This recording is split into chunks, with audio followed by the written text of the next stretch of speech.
አላህ አዋቂ መሆኑን ግን ስትናገሪ የጻፈው አለ እሱ ጋር መጽሐፍ ትይዋለሽ። ያንን መጽሐፍ ማየት አይችልም። ምንድን ነው የተጻፈው ስትይው ስለ አንተ፣ ስለ ሁሉ፣ ስለ ወፍ፣ ስለ ጉንዳን ሳይቀር ስለ ራሱም ዳሪ ጽፎ ኖት ጽፎ አስቀምጧል።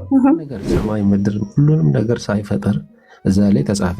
ኡክቱቢ አላት ተጽፎ ካለ በኋላ ተቀመጠ። በጣም ጥሩ። ከዛ በኋላ ከዛ የሚወጣው ጽሁፉ ላይ የሚተገበረው ነገር ነው። እስካሁን ድረስ እኔ እናንተ ራሱ የዛሬ ቶፒክ ራሱ ማለት ነው ለውህል ማሕፉዝ ውስጥ ተጽፏል። የዛሬ ማታ እሱ እኮ ሬሌቫንት ነው። ከዛ ደግሞ ያ ጽሁፉ አላህ ምን ያህል እንደሚያውቅ የምታውቀው ስለ ራሱ እንኳን ሳይቀር ጽሁፉ አስቀምጧል። ሴንስ ነው። አሁን ለምሳሌ ምን አለ መሰለህ፣ በህይወት ስትኖር ሁለት ምርጫዎች አሉ። ደግሞ መጥፎ ስራ መምረጥና ጥሩ ስራ መምረጥ አይደል? ሁለት ምርጫ ይሰጥሃል። ያንን እኔ ለምሳሌ እዛ ላይ የተጻፈልኝን አላውቅም። የምኖረው ዛሬ የተጻፈልኝ ነው። ስለ ነገ የሚፈጠረውን ነገር የተጻፈልሽ ነው የምኖረው አይደለም? የተጻፈልሽ ነው የምኖረው አይደለም? የተጻፈልኝ ነው የምኖረው። ስለዚህ ምንም ሁለት ምርጫ የለሽም፣ አንድ ምርጫ ነው ያለሽ።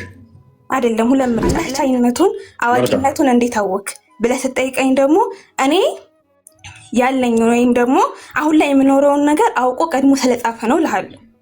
ገባህ? ልክ እንደዛ ቆይ ያንን የጻፈውን እኮ አንቺ አላየሽውም። የለም እኮ አንቺ ዘንድም አይደለም። ቆይ አንዴ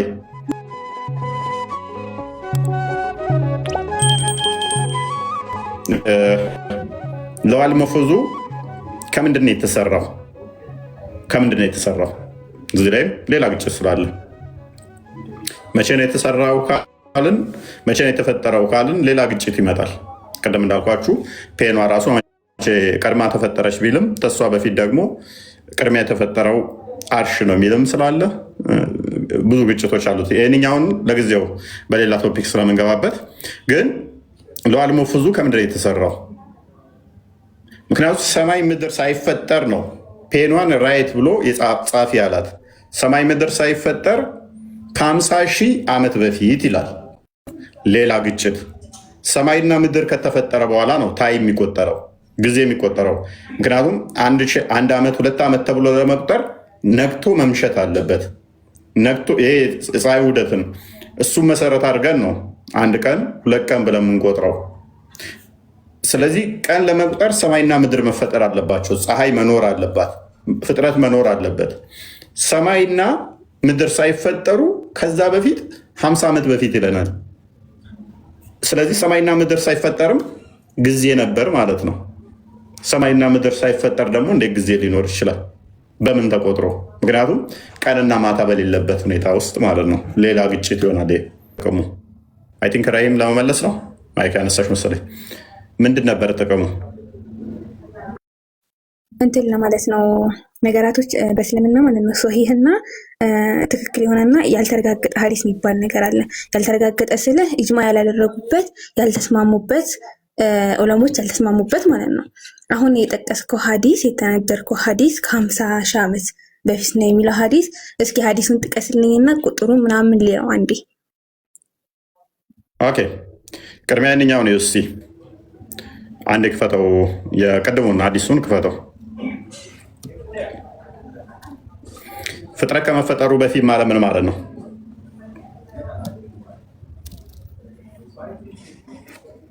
ሰሒህ ሀዲሱ ፍጥረት ከመፈጠሩ በፊት ማለት ምን ማለት ነው? ከዛ ሳያ ፍጥረት ከምንድን ነው የሚጀምረው? ማለት የሰው ልጅ ከመፈጠሩ በፊት ማለት ነው። እኔም እንደማውቀው ልንገርህና ከዛ ትቀጥላላችሁ። እሺ መጀመሪያ አላህ ሱብሃነሁ ወተዓላ ከሰማይና ከምድር በፊት ብዕርን ፈጠረ። ከዛ ሰማይና ምድርን ደግሞ በ6 ቀናት ፈጠረ። እሱም ከአርሽ በላይ ከፍ አለ ይለናል። ሱረቱል ጣህ ላይ አለ አርረህማኑ አለል አርሽ እስተዋ ይለናል። እሱም ከአርሽ በላይ ከፍ አለ። በመጀመሪያ ምን ፈጠረ? በመጀመሪያ ምን ፈጠረ? እሺ ብዕርን ፈጠረ። ከዛ በኋላ ውሃን ነው መሰለኝ፣ እርግጠኛ አይደለሁም፣ ግን የተወዛገብኩ ነው። ከዛ ሰማይና ምድርን ነው እንደዛ ሰማይና ምድርን በ6 ቀናት ከፈጠረ በኋላ ማለት እዚህ ጋር እኔ በእንትኑ ላሊት ይችላል፣ በስቴፕ ላሊት ይችላል ነው አርሹን እኮ እሱን ነው የምልህ በስቴፕ ላሊት ይችላል ነው የምልህ። ከዛ ከአርሹ በላይ ከፍ አለ ነው መሰል የሚለው። አስቸጋሪ ነው። ቅድም ያልኩሽ ለዚህ ነው ብዙ በዚህ ጉዳይ ላይ። አይ ቆይ ሊያና ወይ ልንገራ አንዴ ልግባና ሊያና ትችላለሽ። ወጥ የሆነ ነገር የለውም በዑለሞቹም ዘንድ በዑለሞቹ ዘንድ ወጥ የሆነ ነገር የለውም። ምድር ፔኑ የሚል አለ። ከቁርአኑ ጋር ከመጣ ነው ደግሞ ሱራ 7:54 ላይ እርሱ በ6 ቀን ውስጥ ፈጥሮ እንደጨረሰ በሰባተኛው ቀን እንዳልፈጠረ ነገር ነው የሚያስቀምጠው አይደለ?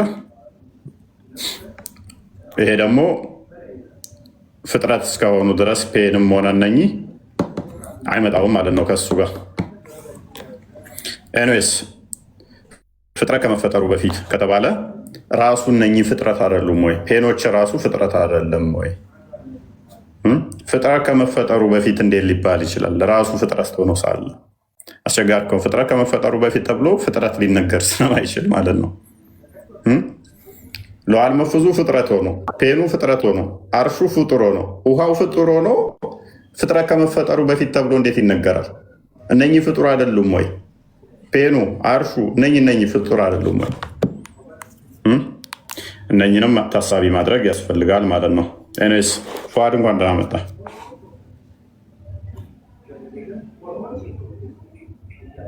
ፉአድ ጀማ እንግዲህ ይመቻችሁ። ምን ነው ዛሬ አሉና? ኧረ ዛሬ ማለት እውቀቱ የለኝም እዚህ ላይ በአንዳንድ እያልኩ ነበር። ያው ዝም አላችሁኝ። ልቄስ ምን አሉ?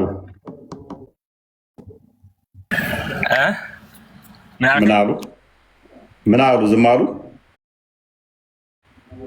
ሁሉም ዝም አለ። ምን አውቃለሁ አንተ። ተው ዝም አትበሉ። ያ ጀማ ምን ይበሉ ታዲያ?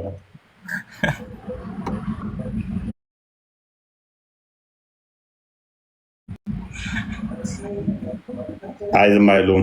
ፉአድ ይሰማል? ወይ እንዴት ነው? ረሂም የምትባለው እሷም እንደኔ ናት። እሷም ባጠይቃት ምንድን ነች እሷ?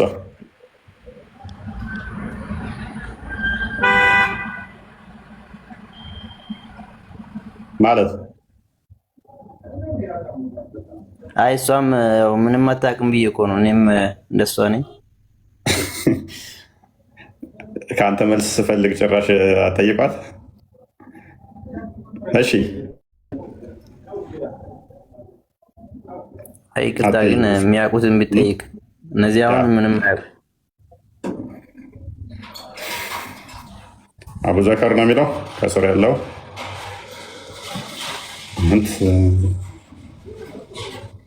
ይሰማል? አይሰማል? ሰላም ነው መምህር? እንዴት ነህ? አድራ አልሐምዱሊላህ፣ ሁሉ ሰላም፣ ሁሉ ተማም ነው? አዎ ታው ሁሉ መልካም። ለዋል መፉዝ ስለሱ ታውቃለህ? አይ አላውቅም። ጥብቁ ሰሌዳ የሚባለው ማለት ነው። አላውቅም። ጥብቁ ሰሌዳ እንዴት ነው? ስለ ጥብቁ ሰሌዳ በደንብ እኮ እንትን የሚባል የሚመስለኝ ነበረ። ባላ ዘንድ ተጽፎ የሚገኘው እንትን ማለት ነው። አይ ቲንክ እንደዛ ነገር ትምህርት የሚሰጣችሁ ይመስለኝ ነበር። አይ ያው እኔ እንኳን አላውቅም። መሰጠት ይሰጥ ይሆናል። እኔ እንኳን አላውቅም። ኦኬ አይ በቃ በደንብ የሚያውቅ አነሳለሁ እና ጥያቄ ነበር። አንተ ቼክ አድርገህ ልትመጣ ነው ይገባኛል። የለም ለህ ስራ ሊሄድ ነው። ትራንስፖርት አለብኝ። ኦኬ ችግር የለውም። ጥያቄ ነበረኝ። ዲያቆን እፎይ? ዲያቆን አይደለሁም። አይደለም? ይቅርታ። እሺ መምህር ልበል ወይስ ምን? እፎይ ብቻ። ጥያቄ እቀበላለሁ። ትንሽ ቆየት በልና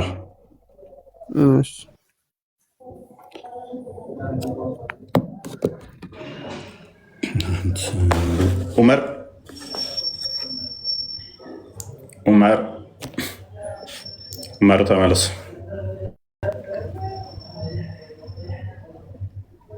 ኡመር ስለ ጥብቁ ሰሌዳ ተው እንጂ እንዴ! እኔ ያውቁታል ብዬ አንድ ጊዜ ገብቼበታለሁ ይመስለኛል እኮ አንዴ ገብቼበታለሁ። ቶፒክ ረሳችሁት እንዴ?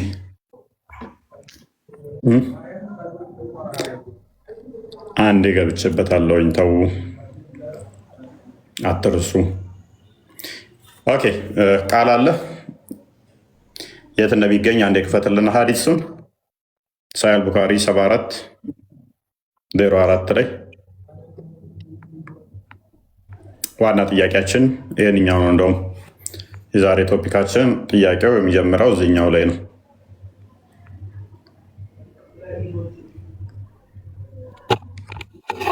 ጥያቄውን እኮ ገና አንለካ ነው። ዋና ፖይንታችን ጥብቁ ሰሌዳ ጥያቄያችን የሚያወጣነጥነው ሞሮፍ እዚህኛው ላይ ነው። ኦኬ ተቆርጧል። ኔጋ The prophet said when Allah created the creation he wrote in his book የአላህ መልእክተኛ እንዲህ ብሏል። አላህ ፍጥረትን ሲፈጥር በመጽሐፉ ላይ እንዲህ አለ፣ እንዲህ ብሎ ጻፈ ማለት ነው። he wrote about himself ስለ ራሱ በመጽሐፉ ላይ ጻፈ፣ በለዋል መፉዙ ማለት ነው። and it is placed with him on the throne ከዛም ደግሞ ስሮኑ ላይ ወይንም ደግሞ አርሹ ላይ እሱ ጋር አስቀመጣት ይላል። ዳሪ ቅድም ያልኳችሁ ምንድን ነው? ግለ ኖት ነው የሚባለው፣ ግለ ታሪክ ነው የሚባለው፣ ምድር የሚባለው ዳሪ ቃል የምታውቋል ምንድን ነው የሚባለው? ስለ ራሳችሁ ምጽፉት የዕለት ተዕለት እንትናችሁ ዲያሪ አይደለ? የግል ታሪክ በአማርኛ ምንድን ነው የሚባለው? በአማርኛ ግል ታሪክ ነው። ሌላ ስም አለው እንዴ? ግለ ታሪክ ነው። ስለዚህ አላህ ፍጥረትን ፈጠረና ምን አደረገ? ስለራሱ ስለራሱ ጽፎ መጽሐፍ ስሩ አስቀመጠ። ምንድነው ጥቅሙ? ምንድነው ጥቅሙ? ማስታወሻ ጽፎ ያ ማስታወሻ ወይም ዲያሪ እንደዛ መሰለኝ የሚባለው እንደ ባዮግራፊ ማለት ነው። ጽፎ አስቀመጠ እሱ ጋር ምን ላይ? ስሮኑ ላይ አርሹ ላይ። ረሂም ቅድም ምን ብላና እንደ ሱረት ጠዋን ቁጥር 4-5 አካባቢ ያለውን ጠቅሳ አራማኑ አርሽ ስተዋ ይልሃል። አላህ ከአርሽ በላይ ነው ወይም አርሹ ላይ ነው የሚለውን ጠቅሳለች። አላህ ብቻ ሳይሆን አርሽ ላይ ያለው መጽሐፍም አለ። ብዙ ጊዜ ላይ ሙስሊሞች ምን ይሏችኋል? አርሽ የፍጥረት ማለቂያ ነው ይሏችኋል አይደለ? አርሽ የፍጥረት ማክተሚያ ነው።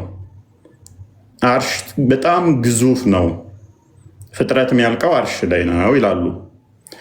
እቺ ዳሪዋ አላህ ስለ ራሱ ኖት የጻፋት መጽሐፏ ከሱ ጋር የተቀመጠችው ፍጡር ነች ፍጡር አይደለችም? ፍጡር ነች ካሉ ከአርሽ በላይ ፍጡር የለም የሚለውን አስተምሮ ዛሬ አፍርሰው ተስማምተን ከአርሽ በላይ ፍጡር እንዳለ እጅ ተጨባብጠን እጅ ተነሳስተን እንለያያለን። ምክንያቱም መጽሐፉ ፍጡር ከሆነ ከአርሽ እንትኑ እሱ ጋር ያለው ማለት ነው። በእርግጥ ይሄ ሌላ ጣም የሚያመጣባቸው ምንድነው? ይሄ መጽሐፉ ራሱ የተሰራው ከልዑል ነው ይላሉ። ከቀይ ልዑል የሚሉም አሉ፣ እንቁ ማለት ነው። ያ እንቁ ራሱ መቼ ነው የተፈጠረው? እንቁ ከእንቁ ነው የተሰራው ከቀይ እንቁ ካሉን እንቁ ቅድሚያ መፈጠር ነበረበት ማለት ነው። መጽሐፉ ከመፈጠሩ በፊት እንቁ መኖር አለበት። ከእንቁ ከተሰራ እንቁ አስቀድሞ መገኘት አለበት ማለት ነው። እንቁ ደግሞ መቼ ነው የተፈጠረው ነው? ሰማይና ምድር ሳይፈጠር እንዴት ነው እሱ እንቁ ሊኖር የሚችለው? ከ50 ሺህ ዓመት በፊት እንቁ እንዴት ሊኖር ይችላል? ሰማይ ምድር ሳይኖር አልማዙስ እንዴት ከየት መጣ? ይህንንስ አድሬስ ማድረግ ይችላሉ? ወገኖቻችን ዘመዶቻችን ይህን አድሬስ ማድረግ ይችላሉ? አላህስ ኖት መያዙ ለምንድን ነው? ይረሳሉ? ያላ እንዳይረሳ ነው ወይ? ስለግለ ራሱ ጽፎ ስለሌላውም ጽፎ ያስቀመጠው ለምንድን ነው? ሁለተኛ ጥቅሙ የዚህ ጽሁፍ ምንድን ነው? ሶስተኛ ይሄ በቂያማ ቀን ቁርአን የገረጣ ሰው ሆኖ ይመጣል አይደለ? ኢብን መጃ 3781 ላይ እንደሚናገረው ቁርአን የገረጣ ሰው ሆኖ ይመጣል። ቁርአን የገረጣ ሰው ሆኖ የሚመጣ ከሆነ ይሄንኛውስ ቁርአን ፍጡር ካልሆነ ይሄንኛውስ ፍጡር ነው ወይ? ይሄ ፍጡር ነው ፍጡር አይደለም? ምን ብለው የሚያምኑት? ይሄንን ቁርአንን ፍጡር አይደለም ብላችሁ የምታምኑ ከሆነ ይሄንኛውስ ፍጡር ነው ወይ? ቁርአን በቂያማ ቀን የገረጣ ሰው ሆኖ እንደገረጣ ሰው ሆኖ የሚመጣ ከሆነ ይሄንኛውስ እንደገረጣ ሰው ሆኖ ይመጣል አይመጣም? ስለናንተ ወደ እናንተ የወረደው ቁርአን እንደገረጣ ሰው ሱናን ኢብን መጃ አንድ ቼክ አድርገው ቃል 3781 ይመስለኛል የሚመጣ ከሆነ ይሄንኛው ስላላስ የተጻፈው። ለምሳሌ በቁርአን ውስጥ የተለያዩ ጥቅሶች አሉ። ለምሳሌ ስለ ውርስ አለ፣ እንዴት ወሲብ ማድረግ እንዳለ አለ፣ ስለ አቡላብ ታሪክ አለ፣ ስለ ፈርዖን ታሪክ አለ፣ የመሐመድ ቤት እንዳመጡ የሚል አለ፣ ሴቶችን ስንት ማግባት እንደሚቻል አለ፣ ስለ አላህ አምላክነት አለ የሚናገር እንደዛ፣ ስለ መሐመድ የሚናገር አለ። ኦኬ እንደዛ ከሆነ መሐመድ ቤት እንዳገቡ የሚል አለ፣ ስለ ሴጣን የሚናገር አለ፣ ስለ ጅን የሚናገር አለ። ይሄ ሁሉ ተደምሮ በቂያማ ቀን እንደገረጣ ሰው ሆኖ የሚመጣ ከሆነ ኦኬ ለዋል መፉዝ ላይ የተጻፈውስ ምንድን ነው የሚሆነው? ይመጣል አይመጣም? እሱ ይመጣል አይመጣም? እስቲል ዛሬም አንድ ሲደመር አንድ ላይ ናችሁ።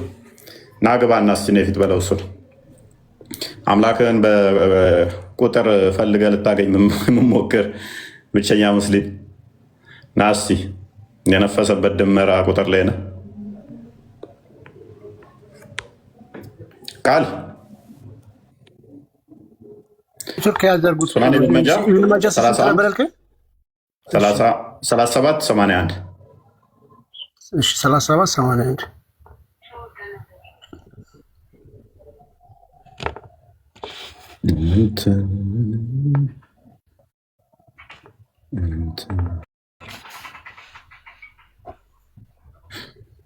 Okay, the Quran will come on the day of resurrection like a pale man, and I will say, ቁርአን በቂያማ ቀን ልክ እንደገረጣ ሰው የሆነው ይመጣና እንዲህ ይላል፣ I am the one that kept you awake at night and made you thirsty during the day.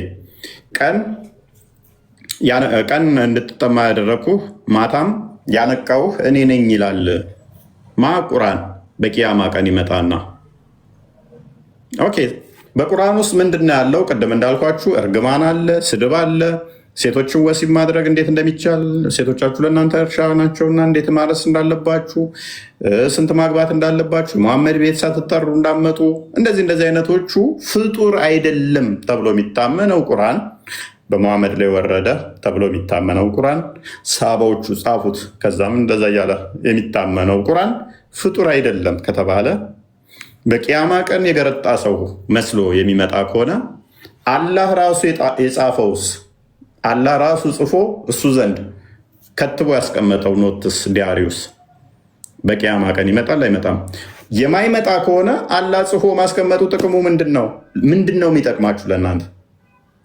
የሆነ ኖት ጻፈ አላህ ስለ ራሱ ስለ እናንተም ጽፎ አስቀመጠ። ጥቅሙ ለእናንተ ነው ወይንስ ለሱ ነው? ለእናንተ ከሆነ ምንድን ነው ለእናንተ ቢጠቅማችሁ? ለሱ ከሆነ ጥቅሙ አላህ ይረሳል ወይ? ኖት እያየ ነው ወይ? ማለት እንደ ሰውኛ ስለ ራሱ እንኳን አይደለም ስለ እናንተ ስለ ራሱ ማያውቀው ነገር አለ ወይ? ኖት ጽፎ ከኖቱ ላይ እያነበበ ነው ወይ የሚረዳው? አይ ስለኛ ነው ካላችሁ ደግሞ እናንተንስ አላህ በሙላት አያውቃችሁም ወይ? ስለ እናንተም ገና ኖት አንብቦ ነው ወይ? ጫልቱ እንዲነሽ ከድጃ እንዲነሽ እያለ አንብቦ ነው ወይ የሚያውቃችሁ? አይ ለእኛ ነው ካላችሁ ለዋል መፉዝ ጥብቁ ሰሌዳ እናንተ ታነቡታላችሁ ወይ? አታነቡትም። ምክንያቱም አላህ ጋር ነው ያለው። አሁን የምታነቡት ጉዳይ አይደለም። አይ በቃ ከሞትም በኋላ እንዳትሉ ደግሞ ከሞታችሁ በኋላ ብታነቡትስ ምን ይጠቅማችኋል? ለምሳሌ ከድጃ በዚህ ቀን ትወለጃለሽ፣ በዚህ ቀን እንዲትሆኛለሽ፣ ገሃነም ትገቢያለሽ ብሎ ገና ሳትፈጠር ከ50 ሺህ ዓመት በፊት ጽፎባት ከሆነ ያንን ስታነብ ምን ይጠቅማታል? ያስከፋታል እንጂ ያናድዳታል እንጂ ገና ሳይፈጥራት እንዲህ ታርጊና ገሃነም ከትሻለሁ ብሎ የጻፈውን ስታነብ አላህን ትወደዋለህ ወይንስ ትጠላዋለህ? ገሃነም የገባችው ራሱ ቀድሮባት ራሱ እንደዛ ጽፎ ካስቀመጠ ማለት ነው። ሳይ ሙስሊምን አንዴ ቼክ አድርገው። ሳይ ሙስሊም 2653 ቢል። ስለዚህ ምንድን ነው የሚያስደስታት? ገና ሳትፈጠር ከ50 ሺህ ዓመት በፊት ይህንን ካደረገ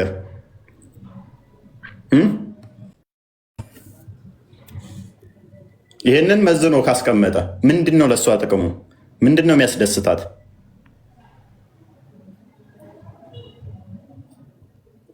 ምንድን ነው ደስ የሚላት እሷን? ስለዚህ ጥብቁ ሰሌዳ ኖት ይዞ ያስቀመጠው አላ ለማን ነው? ጥቅሙ ስለማን ነው የተጻፈው?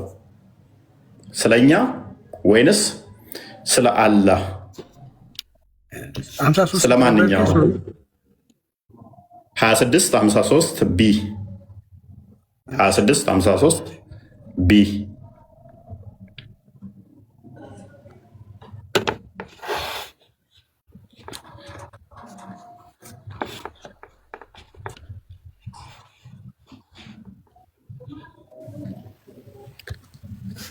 Okay.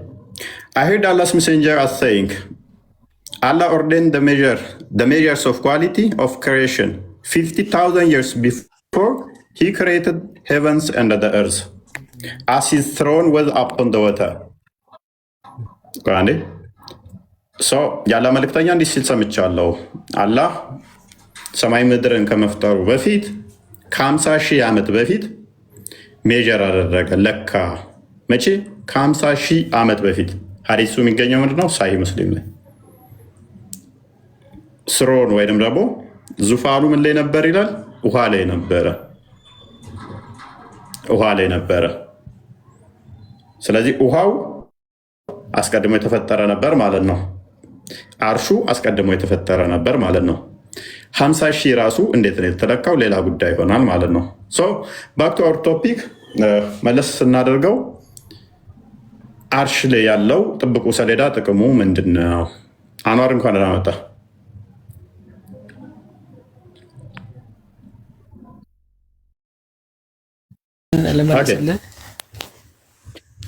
እንደ በፊቱ እንዳትሆን መረጃ ስጠየቅ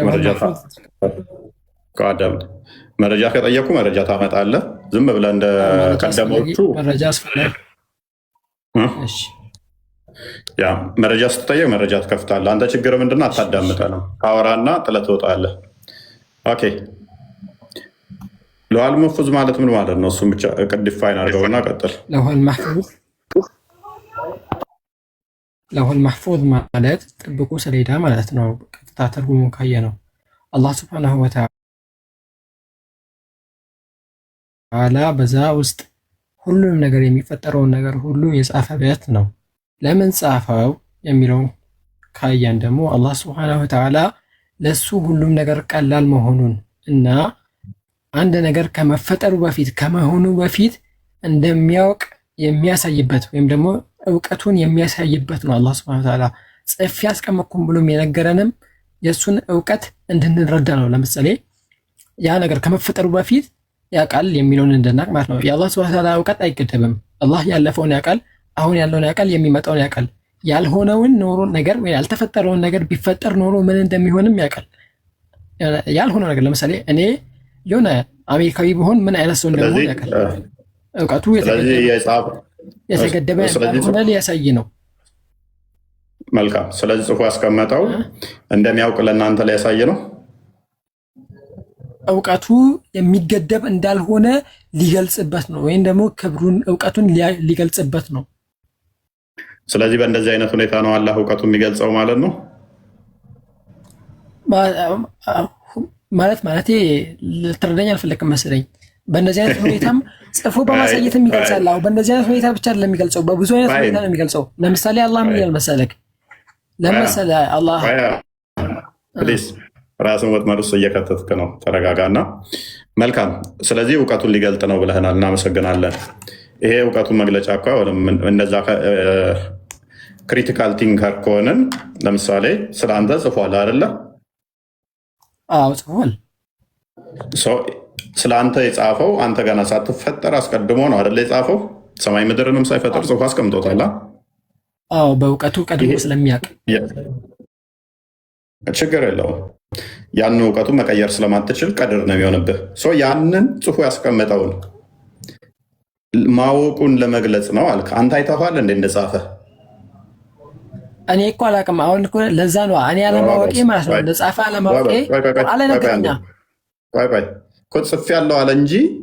ስለዚህ ጽፌ ያለው ብሎ ራሱ ጋር ካስቀመጠው አንተ ማታውቀው ከሆነ ስትሞት መቀየር ይችላል እኮ። እውቀቱን አያሳይም። ይሄ ጽፌ አስቀምጫለሁ ብሎ ትሪክ እያደረገህም ትሪክ ማድረግም ስለሚችል፣ ምክንያቱም ለምን መሰለህ አንተ ያላየኸውን ነገር አዋቂ መሆኑን ያሳያል ብለህ ልትል አትችልም። ነገም ሄደህ እሱን ቼክ አታደርግም። አሁንም አላየኸውም ስለአንተ እንደጻፈ ግን ጽፏል ብለህ ስለምታምን ስለ እኔ ጽፏል ስላልክ ያ ቃል ማወቁን የሚያሳየው ፕሊስ የሚያወቁን የሚያሳየው ጽፎ እኔ ለምሳሌ ስለአንተ አውቃለሁ ብዬ ጽፌ ባስቀምጥ ከዛ ስለአንተ አውቃለሁ ብልህ ነገ እንዲህ ትሆናለህ፣ ተነገ ወዲያ እንዲህ ትሆናለህ፣ በዚህ ቀን እንዲህ ትሆናለህ ብዬ ብልህ ተነገርኩህ፣ ትክክል ነው። ነገር ግን ጽፌ ያለው ስለአንተ አልኩህ። ነገ ምን እንደምትሆን ተነገ ወዲያ ምን እንደምትሆን የጻፍኩትን አላሳየውህም። ነገር ግን ተከታትዬ ካለፈ በኋላ ይኸው አንተ የሆንከውን ይኸው ጽፌ ያለው ብልህ ታሪክህን ተከታትዬ ጽፌውም ሊሆን ይችላል።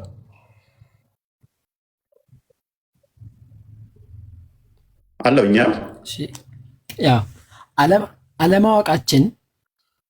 አለማወቃችን ወይም ደግሞ እኛ መጽሐፉን አለማየታችን እንደውም እንትን ነው፣ ትክክል የሆነ ነገር ነው። ምክንያቱም አንድ ሰው መጽሐፉን ቢጻፍበት ለምሳሌ አንተ የገሃነም ሰው ነህ የሚለውን ነገር ዛሬ ቢያቅ እሱ ምንም ቢለፋ ገነትም ሊገባ አይችልም። ሲጀመርም ስራውም ተቀባይነት የለውም። በዛ ነገርም ደግሞ ማስረጃ ሊያደርግ ይችል ነበረ። ለምሳሌ አንተ የጀሃነም ሰው ነህ ቢባል ከዛም በኋላ ዛሬ ላይ ማለት ነው ስራው በጎ ሳይሆን ቀርቶ ገሃነም ቢገባ ታዛቢዋና ዑመር ተመለሱ። ገሃነም ነህ ያረከኝ የማለት ታዛቢዋና ዑመር የማለት ታዛቢዋ ዑመር ተመለሱ።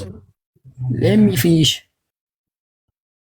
ቀጥል ኢንትራፕት ያረከኝ ነው እና ሶሪ ቀጥልሽ የማለት ስልጣን ይኖረው ነበረ ማለት ነው። እና ምን ልለህ ነው ይሄ የአላህ ዒልም ነው። እና ደግሞ ቁርአን ላይ ነው ነገረን። ቁርአን ደግሞ እኛ ሙስሊሞች የአላህ ሱብሓነሁ ወተዓላ ቃል መሆኑን ቁርአን የአላህ ቃል መሆኑን እናምናለን። ቁርአን የአላህ ቃል መሆኑን እስካመንን ድረስ ይሄ ነገር እንቀበለዋለን ሙስሊሞች ማለት ነው። ይሄ የእምነት ጉዳይ ነው። አንተ አለማመን መብት ነው። እኛ ግን እናምናለን አላህ ሁሉንም ነገር እንደጻፈ። ለምንድን ነው ታዲያ የጻፈውን ነገር ለምን ጻፈ ካልከኝ እውቀቱን ሊያሳይ እንደሚያውቅ ቁርአን ላይ አላህ ሱብሓነሁ ወተዓላ እውቀት ምን ያህል እንደሆነ በዚህና በተለያዩ መንገዶች ያሳውቀናል ማለት ነው። እና ማታውቀው ከሆነ ዛሬ ላይ ማይነግርህ ከሆነ ምን ይጠቅምሃል ነው ያልከኝ። ዛሬ ላይ ከነገረኝማ እኔ ዛሬ ላይ ነገ ገነት ትገባለህ ብሎ ቢነግረኝ እኔ አልሰግድምም፣ አልጾምም፣ ምንም አልሰራም። ምክንያቱም ነግሮኛል በቃ ገነት እንደምገባ። ገሃነም ነው የምገባው ቢለኝ ምንም በቃ መጥፎ ስራ አልተውም። ለምን እኔ ለምንድን ነው ቁጭ ብዬ እንትን ምለው? እዝናናለሁ፣ ሰርቃለሁ፣ በቃ የተለያየ ነገር ላደርግ እችላለሁ ሜቢ ማለት ነው። ምክንያቱም ሞራል ከሌለኝ ወይም ደግሞ የሆነ በገነትና በገሃነም ብቻ ታጠሬ የምኖር ሰው ከሆንኩኝ ማለት ነው። ለዚህ አለማወቁ እንደውም የተሻለው ነው ልመድህ። እና ይሄ ጀብር ነው ካልከኝ ወይም ደግሞ አላህ ሱብሓነሁ ወተዓላ እያስገደደ እንዲያረጉ ያረጋቸዋል ወይም ደግሞ ለአሁን ማህፉዝ ላይ አንድ ሰው ጀሃነም የሚል ነገር ተጽፎበት ከሆነ አላህ በማስገደድ ሰውየውን በህይወት እየኖረ የጀሃነም ስራ እንዲሰራ ያደርገዋል ካልከኝ አያደርገውም። አላህ በቀደመው እውቀቱ ነው። ይሄ የእሱ እክትያር ነው፣ የእሱ ምርጫ ነው። አያደርገውም። ፐርፐዙን ከፈለግከን ፐርፐዙን ለምን ተጻፈ የሚለውን ከፈለግ ቁርአን ክፈትልኝ፣ ሐዲድን ክፈትልኝ። ቃል አንዴ ቃል ላስከፍተው የሆነ ቁርአን ላስከፍተው አንዴ ፕሊስ አንዴ ትቀጥላለህ። ምን ብለሃል? አንደኛ አዋቂ መሆኑን ለማሳየት ነው ብለሃል። በደንብ አስተውሉ። የጻፈው ነገር ምን እንደሆነ እኔ ማላቀው ከሆነ ስለ እኔ ጽፎ ማስቀመጡ ስለ እኔ እንደሚያውቅ ለማሳወቅ ነው ማለት ኢት ኢዝ ኢሬሌቫንት። ምክንያቱም እኔ ማላየውን ነገር ይሄ እኮ የአንተ የማመንና ያለማመን ችግር ነው። ይሄኛው ፕሊስ ኢንተራፕት አታርግ። ሚዩት ያዝ፣ አንዴ ሚዩት ያዝ። አዳመጥኩ እኮ ያንተ እኮ ስታወራ እኮ ተስማምቼበት አይደለም የሚያደምጥ እኮ። ስለ እኔ ጽፎ ያስቀመጠው እኔ ያላየሁት ነገር አላህ በጣም አዋቂ መሆኑን የሚያሳውቅ ነው። ዛሬ ያላየሁት ነገም አላየው ስለ እኔ ጻፈው ምን እንደሆነ ማላቀው ነገር እየዋሸኝ ይሁን እውነት ይሁን ምንም ማላቀው ነገር አላህ አዋቂነቱን አያሳይም። ስለ ጻፈ ነው ወይስ አንድ ፈጣሪ አዋቂ ነው የተባለበት ምክንያት ስለሆነ ነገር ኖት ትዞ ስላስቀመጠ ነው ወይ? ኖት ትዞ ከሌ እንዲህ ይሆናል ከዛ እንደዚህ ይሆናል እንደዚህ ይሆናል ብሎ ጽፎ ስላስቀመጠ ነው ወይ? የአዋቂነት መለኪያ ይሄ ነው ወይ? ይሄ አዋቂነት መለኪያ አይደለም። ሁለተኛ ስለ እኔ እንደሚያውቅ ጽፎ ማስቀመጡ እውቀት ከሆነ አላህ ስለ ራሱ ጽፎ ሲያስቀምጥስ ስለ ራሱስ የጻፈው ራሱንም ስለማያውቅ ነው አላህ ከዛ የጻፈው? ከዛ በኋላ ራሱን እያወቀ መጣ ማለት ነው። ስለ እኔ እሺ ፍጡር ስለሆንኩኝ ወደፊት እንዴት ሆናለ እንደዚህ ራሱም ላይ ቼንጅ ስለሚያመጣ ነው ስለ ራሱ የጻፈው? ራሱን አያውቅም ማለት ነው። እሱ ሌላ ነገር። ሌላኛው ጽፎ ያስቀመጠው ራሱ ጋር ነው። ራሱ ጋር መሆኑ ተሱ ጋር መሆኑ ጥቅሙ ለሱ እንጂ ለእኔ አይደለም። ይቀየራል ወይ? ይሄ የጻፈው ነገር ይቀየራል ወይ? አይቀየርም። የጻፈው ነገር ስለ እኔ ማይቀየር ከሆነ አወቅኩት አላወቅኩት ዳዝንት ማተር። ምክንያቱም ማወቄ ያንን ነገር ማይቀየር ከሆነ አለማወቄም ያን ነገር ማይቀየር ከሆነ ሁለቱም ለውጥ የላቸውም። አለማወቄ በደንብ አስተውሉ፣ ጋነም ትገባለህ ብሎ የጻፈው ጋነም ትገባለህ ብሎ ከሆነ በምንም ተአምር ገነት መግባት አልችልም። ባላቀውም እንኳን ገነት ትገባለህ ብሎ ከጻፈ በምንም ተአምር ጋነም አልገባም። የጻፈው እንደዛ ስለሆነ አላወቅኩትም። ባላወቅኩት ጽሁፍ ላይ ጋነም ነው የምገባው ካለኝ በምንም ተአምር ገነት የምገባበት ቻንስ የለም። ባላወቅኩት ጽሁፍ ላይም ገነት ነው የምገባው ካለኝ በምንም ተአምር ጋነም የምገባበት የለም። እንዲያ ከሆነ ይህንን ባይወሳውን እፎይ ጋነም ትገባለህ፣ አንዋር ገነት ትገባለህ የሚል ባይስ እስቲል መቀየር አልችልም። ተጽፏል። ላይ የተጻፈውን ነገር መቀየር አልችልም። የጻፈው ማን ስለሆነ? አላህ ስለሆነ አስገቢውና ሶቹ ስለሆነ የጻፈው እኔ መቀየር ቻንስ የለኝም። ሌላ ሀዲስም ስላለ ምንም እንኳን ጋነም ከተጻፈበት አለ ሙሐመድ ምንም መልካም እድሜ ልኩን ሲሰራ ቢቆይ አለ መጨረሻ ላይ ሊሞት አካባቢ መጥፎ ይሰራና አይምን ጋነም ከተጻፈበት አዎ ምንም እንኳን መልካም ሲሰራ ቢኖር መጨረሻ ላይ መጥፎ ይሰራና ጋነም ይገባል አለ። ገነት ከተጻፈበት ደግሞ እድሜ ልኩን መጥፎ ሲሰራ ይኖርና የተጻፈበት ገነት ስለሆነ ሊሞት ሲል ምን ያደርገዋል አለ መልካም ያሰራውና ገነት ይከተዋል። ምኑን ነው ፎሎ የሚያደርገው? የተጻፈበትን እንጂ የሰውየውን ፍሪ ዊል አይደለም ማለት ነው። ጽሁፉን እኔ ለውጥ ማማጣለት ካልሆነ መለወጥ ማልችል ከሆነ እኔ ፍሪ ዊል ተመርኩዤ ምንም ለውጥ የለውም። አወቅኩትም አላወቅኩትም። ምክንያቱም ማወቄም ለውጥ አያመጣውም፣ አለማወቄም ለውጥ አያመጣውም። አኗር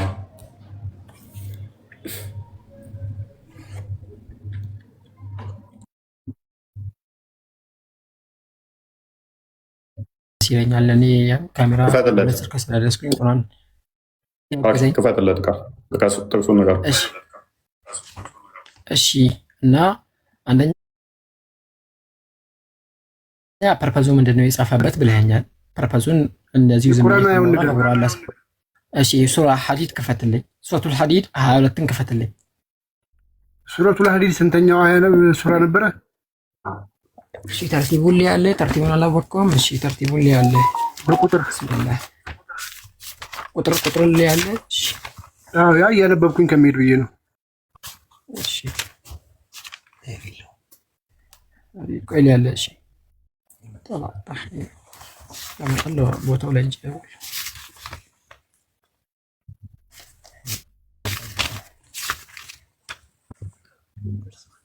57ኛ ስንተኛ? 57 እሺ 57 ያው ልታረለ ያው እሺ ከጅላል 57 ያው ልት ሶሪ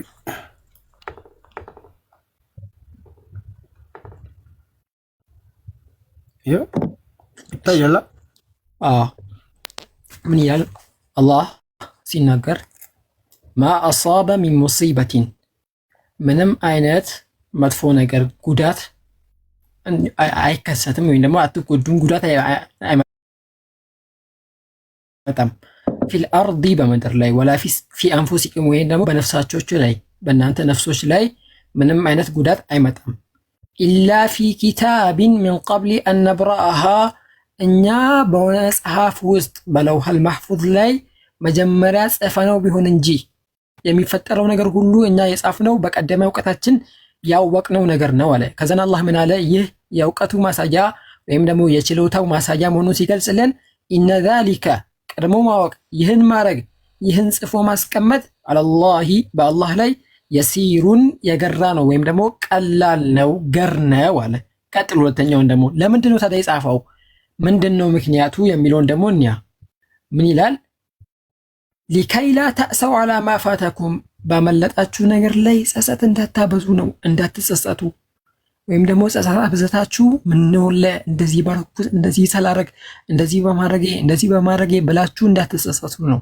ወላ ተፍረሑ ቢማ አታኩም እንዲሁም ደግሞ አላህ ሱብሓነሁ ወተዓላ በሰጣችሁ ችሮታ አላህ ባደረጋላችሁ ነገር ኦቨር ተደስታችሁ ከልክ ያለፈ ከልክ የወጣ ነገርም እንዳታደርጉ ነው። ምክንያቱም ይህ መጀመሪያም እኮ አላህ የሚያውቀው ነገር ነው። ይህ አላህ ያወቀው ነገር ነው የተፈጠረው። አላህ የሚያውቀው ነገር ነው መጀመሪያም የተፈጠረብኝ። ለዚህ ይህን እኔ ላስቆመው የሚችለው ነገር አልነበረም። አላህ የሚያውቀው ነገር ነው የሆነው። ለዚህ ኖርማል ነው ብላችሁ እንድታምኑ። ወላ ተፍረሑ ቢማ አታኩም እንዲሁም ደግሞ አላህ የሆነ ነገር ሲሰጣችሁ በዛ ነገር ኦቨር ተደስታችሁ ኦቨር ከውስጥ እንዳትወጡና ራሳችሁን ቀለል አድርጋችሁ ይህ ነገር የአላህ ስጦታ ነው እንድትሉ ነው። ለምን? ወላሁ አላህ ላ ዩሒቡ ኩለ ሙኽታሪን ፈኹር አላህ ሱብሓነሁ ወተዓላ ኩራተኛና ጉረኛን አይወድም። ሲሰጠው ባለው ነገር የሚኮራ እና የሚጎርርን አላህ ሱብሓነሁ ወተዓላ አይወድም ይላል። ጸጸት እንዳታበዙ እንዳትጸጸቱ እና በሰጣችሁ ነገር ደግሞ ይበልጥ በጣም ደስታ እንዳታበዙ ነው ይላል። እሺ ይህ ነገር ጀብር አይደለም አልኩህ፣ ወይም ደግሞ አላህ ሱብሓነሁ ወተዓላ አስገድዶ ይህን ነገር እንዲያደርግላችሁ ልጨርስ ሀሳቤን። አሁንም አንድ ቁርአን ፈልጋለሁ፣ ይሄንም እናወራበታለን ከፈለግ ችግር የለውም። አስጨርሰኝና ይህንን ስለማውቀው እዚህ ላይ እናውራና ቅድሚያ እዚህ ላይ እናውራ መጀመሪያ እሺ እናወራበት። ስለዚህ ከኔ ሙግት ጋር የንኛው ምንድን ነው እሱ የጠቀመ? አንተ ያልከው እኮ እፎይ አንተ እያልክ የነበረው ማለት ነው እኔ ማወቄ ምንድን ነው የሚጠቅመኝ? እኔ አላህ ሱብሓነሁ ወተዓላ ጽፎ እሱ ጋር እንዳስቀመጠው ምንድን ነው የሚጠቅመኝ አልከኝ አይደለ? ይሄው የሚጠቅምህ እኮ ይሄ ነው አልኩህ። ሊከይ ላ ተእሰ ወላ ተፍረሕ ቢማ አታክ ተቃራኒ እኮ ነው የሆነው አንዋር። ምክንያቱም ጸጋ ሰጠኝ፣ ጸጋ የሰጠኝ ወይንም ደግሞ በሽታ ነካኝ ወይ ነው። በሐዲስ ላይ በሽታም ሆነ ጸጋ አላህ እንደሚሰጥ ተናግሯል አይደለ? ሁሉም ነገር ከአላህ ነው። ከአላህ ፍላጎት ውጪ ወጥቶ አንተን ሊጎዳ የሚችል የለም። ስለዚህ እሱ ይታወቃል። ስለዚህ እዛ የጻፈው አሁን ወይን እንዳልኮራ ወይንም ደግሞ እንዳልታበይ እንደዛ ትዕቢተኛ እንዳልሆን ምናምን ነገር ነው የሚለውን 23ኛው ስለሚያስቀምጠው እንደዛ ከሆነ ከኔ ጋር ምን አገናኝ? አለማወቄ እንደውም እኮ እንድታበይ ያደርገኛል። ባውቀው ይህን ማመን ግን አያደርግህም። ቆይ የጻፈው ኦኬ አላህ እንደዚህ ነው አላህ እንዲህ ነው ምለው እኮ የተጻፈውን ባየው ነው። ካላየሁትማ ከራሴ ሰርቼ ያመጣሁት ነበረ። አየህ በራሴ ሰርቼ ባላየው ኖሮ ካላየሁት ማለት ነው ሰርቼ የሆነ ነገር ሳገኝ አገኘው ብዬ እኮራለሁ፣ እንደውም እደሰታለሁ። ካየሁት ግን ነገ እንዴት ታገኛለህ ሲለኝ ሳየው አላህን የሰጠኝል ነበር። ልመልስልህ ፕሊስ ኢንተራፕት አድርገኝ። ተቃራኒ ነው ቁርአኑ ክፍል። ባየው ኖሮ አየህ የሆነ ነገር ትልቅ ጸጋ ሲሰጠኝ ወይንም ደግሞ የሆነ ስራ ሰርቼ ወይ የሆነ ነገር ትልቅ ስኬት ሳገኝ አላየሁት የራሴ ይመስለኛል። ካየሁት ግን አላህ እንዴት ታገኛለህ ብሎ የጻፈውን ካየው እንደዛ ብዬ አልኮራራም፣ አልደሰትም። ምክንያቱም ከአላህ ነው ብዬ እንዳስብ ጽሑፉን አይቻለውና እንዲህ ታገኛለህ የሚለው አለማየት አሁን አንተ ያልከው ጥቅም ለእኔ አይሆንም። ጉራና ትቢቱ ደግሞ እንደዛ እንዳትሆኑ የሚለው ምክንያቱ ምንድን ነው? ሱናን አቢ ዳውድ 40:90 ላይ ኩራት ወይንም ይህንኑ እየጠቀስኩልህ እኮ ነው። ይህንኑ እየጠቀስኩልህ ለዚህ እኮ ምላሽ እየሰጠው ነው። ትቢተኛ ይላል፣ ትቢተኛ እንዳትደሰቱ ምናምን ይላል። እሱ ደግሞ ምንድን ነው? ኩራት ወይንም ትቢት ያላ ጋቢው ስለሆነ ነው። ርዕስ አንቀየርኩም ፕሊስ። በሰጠናችሁ ነገር በትቢት እንዳትደሰቱ ነው ይላል። ያ ትቢቱ ጉራው እንትን ማለቱ እየነገርኩ ነው እኮ። አላህ ስለራሱም ጽፏል እኮ። ያ ትቢቱና ጉራው ያላ ስለሆነ ከእሱ ጋር እንዳይፎካከሩት ነው። እዚሁ ላይ እኮ እያልኩ እኮ ነው። ያጸጋው የኔ ነው፣ በተሰጣችሁ ከተበታችሁ ከጎረራችሁ ከኔ ጋር እኩል ትሆናላችሁ የሚል ስለሚመጣበት ነው። ሱናን አቢ ዳውድ 40:90 ላይ ኩራት ወይንም ፕራይዱ የኔ ጋቢ ልብሴ ነው ስለሚል ማለት ነው። ጥብቁ ሰሌዳ ላይ እኮ ስለአንተ ብቻ አይደለም የተጻፈው፣ ስለአላህ ስለራሱ ተጻፈ ማለት ነው። ስለራሱ የጻፈው ጉራው ትቢቱ የእሱ መሆኑን ጥብቁ ሰሌዳ ላይ ስላለ እሱ ያነበዋል፣ ቢ እሱ ይደሰታል። እኔ አለማወቄ ግን እስቲል እኔ እንዳልጎረራ አያደርገኝም። አላወቅማ አላየሁትማ። ጽፉ ቀጥል። እሺ አንደኛ ምን ብለኸኝ ነበር መሰለክ? እኔ አለማወቄ እኔ ማላውቀው ከሆነ እንዴት እንዳልታበይ ያደርገኛል፣ እንዴት ደግሞ ባለፈኝ ነገር እንዳላዝን ያደርገኛል። ባየው ኖሮ ይሁን እሺ አላዝንም፣ አላህ የሰጠኝ ነው ብዬ በደስታም ከልክ አላልፍም ብለኸኛል። ይህን እኮ እንዳታደርግ ግዴታ ማየት አይጠበቅም። እንዴት እንደተረዳኸው አላውቅም እንጂ ይህን እንዳታደርግ ወይም ደግሞ ባለፈህ ነገር እንዳትጸጸት እና በተሰጠህ ነገር ከልክ ያለፈ ደስታ እንዳትደሰት የሚያደርግህ አንድ ነገር ብቻ ነው። ሲምፕል ነገር። እሱ ምንድን ነው? ለሁል ማህፉዝ እንዳለ ማመን። በቃ ካመንክ እኮ ይበቃል። ግዴታ ማየት አይጠበቅብህም። እንዴት አድርገህ እንደተረዳኸው አላህ ሱብሓነሁ ወተዓላ ጽፎልኝ ነበር፣ አላህ የጻፈው ነገር ነው ብለህ በአላህ ሱብሓነሁ ወተዓላ ቃል የምታምን ከሆነና እምነት ካለህ ግዴታ የተጻፈው ምንድን ነው የሚለውን ማየት የለብህም። ከተከሰተ በኋላ እኮ ነው እንጂ ብትደሰተው። ለምሳሌ የሆነ አደጋ ሲመጣብህ እኮ አደጋ ከመምጣቱ በፊት አይደለም አንተ ተጨናንቀ ራስን የምጎዳው፣ ወይም ደግሞ የሆነ ደስታ የሆነ ነገር አላህ ሲሰጥህ እሱ ከመምጣቱ ወይ ደስታው ከመምጣቱ በፊት እኮ አይደለም በደስታ ራስን ብለህ ጉረኛ ኩራተኛ የምትሆነው። ከሆነ በኋላ ከተፈጠረ በኋላ አይደለ? ከተፈጠረ በኋላ ይህን የተፈጠረ ነገር እኮ አላህ መጀመሪያ የሚያውቅ ነበረ። አላህ ያወጣኛል፣ ከዚህም ደስታ ዝቅ ሊያደርገኝ ይችላል፣ ከዚህም ደግሞ ከፍ ሊያደርገኝ ይችላል። ካለውበት ሀዘንም ቀጣይ አላህ የተጻፈው ነገር እኔ አላውቅም፣ ለዚህ ልደሰት አይገባም፣ ሁሉም ነገር የተጻፈ ነው፣ ይሄ ሊቀየር ይችላል ብለህ እንትን እንድትል ነው የሚያስፈልገው። ሲምፕል ማመን ብቻ ነው እንጂ ግዴታ ያን ነገር ማየት አይደለም።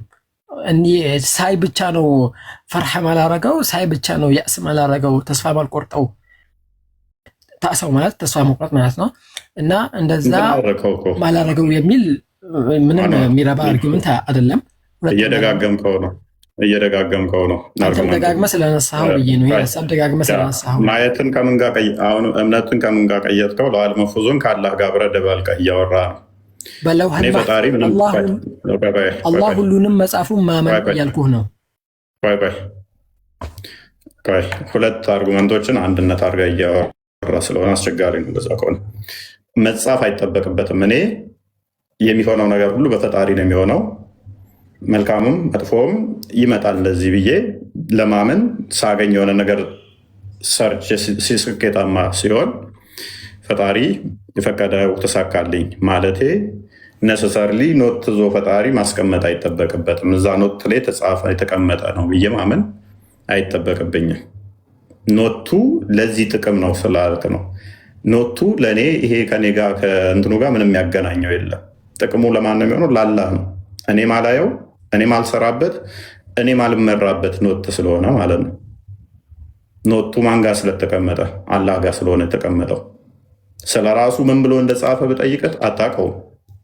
ስለዚህ ስለ ራሱ ጽፎ ያስቀመጠው ኖቱ ላይ፣ ስለ እኔም ደግሞ ራሱ ጽፎ ያስቀመጠውን ለመቀየር የሚል እንትን ከተሃል፣ ቃል ከተሃል። አላህ የጻፈውን መቀየር ከቻልክማ ስለዚህ ብዙ ስርዝ ድልዞች አሉ ማለት ነው ለዋል መፉዝ ላይ። ምክንያቱም አንተ በቀየርክ ቁጥር አላህ ምን እያደረገ ነው? እየሰረዘ ሌላ እየጻፈ ነው ማለት ነው። ስለዚህ አላህን አንተ ነህ ሪሼፕ እያደረግከው ያለኸው። የጻፈብህን ወይም ደግሞ የጻፈውን ሳይሆን እየኖርክ ያለኸው አንተ የምንኖረውን ገና አላህ እየጻፈ ነው የሚሆነው። ወይንም ደግሞ በፊት ዝም ብሎ ድራፍት አውጥቶ ከዛ በኋላ አንተ ስታስተካክል እሱ የጻፈውን እንደገና እንትን እያለ ነው እያረመ ነው የሚሆነው። ይህንኛው ጋር ትክክል ነው፣ እዚኛ ጋር ተሳስቻለሁ እያለ እያረመ ነው የሚሆነው። አሌስ እሱ የጻፈው አለ። አሁን ምን ያልኩት ነው መልስ ይሰጣ ያለው አንዴ ሚዩት አድርጊና አዳምጪ። ምን ያልኩት ላይ ነው መልስ እየሰጠህ ያለው? እኔ እንጃ። ለመቀየርም ይመቻል። ለመቀየርም ብለህ የተናገርክ አቃላለች። ለመቀየርም አላልኩም። እኔ ያልኩህ እኮ ቀጣይ ያለውን ስለማናቅ ነው ያልኩት። ቀጣይ ያለውን ለመቀየርም እንትን ለማለትም ብለህ የተናገርክ ያስገባ አቃላለች። ለመቀየር ያልኩህ ማለት ነው። ለመቀየር ያልኩህ ከደስታ ወደ ሀዘን ሊቀይርብኝም ይችላል፣ ከሀዘን ወደ ደስታም ሊቀይር ይችላል። ስለዚህ አንተ አይደለም እንደዛ እኮ ከደስታ ወደ ሀዘን የሚቀይርብህ እሱ ከሆነ ራስህ እንደምቀይር አድርገህ አታውራ። እንደዚህ አይነት ሀሳብ አላነሳሁም እስካሁን አይደለም። አሁን እዚህ ጋር ማለት ነው እንትን እያደረክ ነው። ይሄ ስትሮማን ፋላሲ እየሰራህብኝ ነው። እኔ አልሰራሁም። ስትሮማን ፋላሲ እየሰራህብኝ ነው። በጣም ግልጽ ነው። እዚህ ጋር ያላልኩትን ነገር ብለሃል እያልከኝ ነው።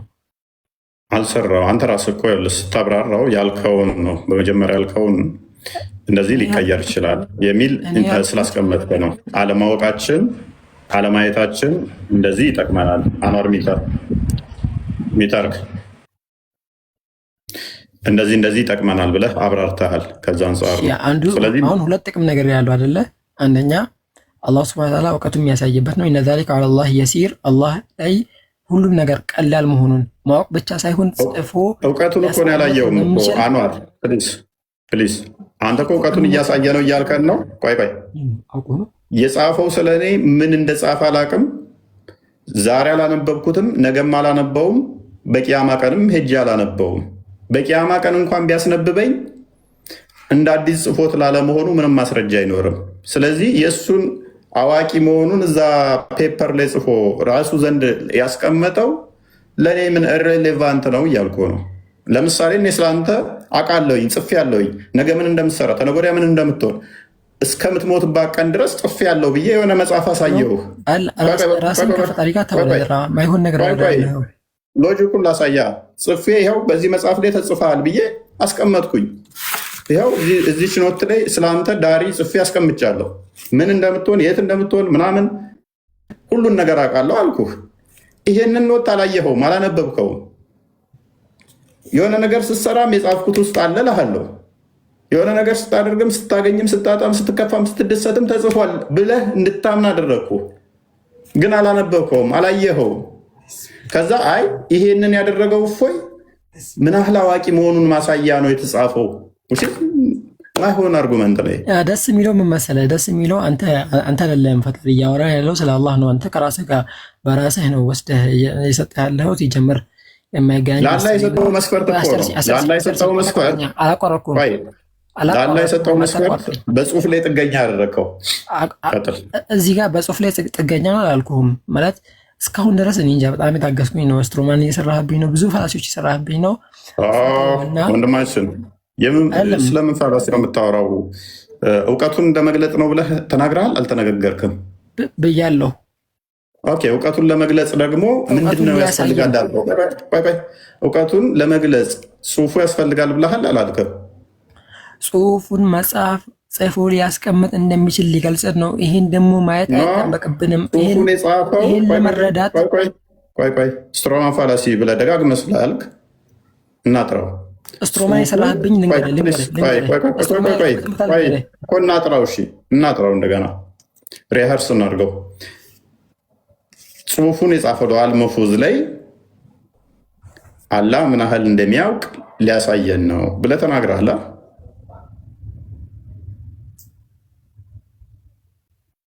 አዎ ኦኬ። ስለዛ ስለጻፈው ነገር አንተ ታውቃለህ? አሁን አላቅም፣ ግን አምናለሁ።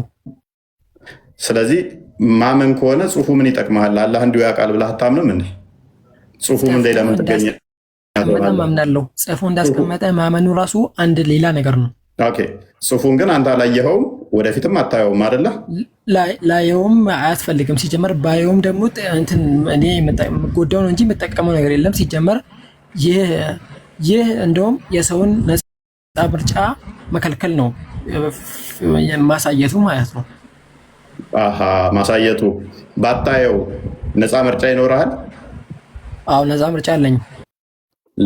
ለምሳሌ ባታየው ጋነም ትገባለህ፣ አንዋር ጋነም ትገባለህ ብሎህ ባታየው ገነት የመግባት ቻንስ አለህ? ጀነት የመግባት ቻንስ? ቆይ ልንገርህ፣ እኔ መርጬ እንጃ ነው የገባሁት አይደለም የገባሁት መርጬ አላየኸውም። ቆይ አላየኸውም። ባላየኸው ጽሁፍ ላይ አንዋር ጋነም ነው የሚገባው ብሎ ቢጽፍ ስላላየኸው ገነት የመግባት ቻንስ አለህ? አላየሁትም አይደለ? ልንገርህ አላየሁትም አይደለ? እኔ እኮ ያላየሁትን ነገር ገና ሰርቼ ነው የማየው። የዛኔ እኮ ምላሽ ነው ፈልገው። ባላየኸው ጽሁፍ ላይ ፕሊስ፣ ከሁለት አንዱ ነው የሚሆነው። እፎይ ወይም ገነት ይገባል እፎይ ወይም ገነት ይገባል ወይም ጋነም ይገባል የሚል ከሁለት አንዱ ነው የሚሆነው ጽሁፍ አይደለ? አላየሁትም። ባላየው ጽሁፍ ላይ እፎይ ጋነም ይገባል ብሎ ጽፎ ገነት የመግባት እድል አለኝ ስላላየሁት? መጀመሪያ ነፃ ምርጫ ልንገርህ፣ አዳምጠኝ። ስላላየሁት ገነት የመግባት እድል አለኝ ወይ? የጻፈው ጋነም ይገባል ብሎ በመጽሐፉ ላይ ጽፎ አስቀምጧል። ገነት የመግባት እድል አለኝ እኔ? ገነት የመግባት ቻንስ የለህም። ምክንያቱም ስለማትመርጠው ገነትን አትመርጠው። ልንገርህ እዚህ ጋር አንድ ነገር ልናገር። ይቅርታ ይቅርታ ላስረዳ። የት አድርገህ ተራ ጠብቅ። መግባት በራህመቱ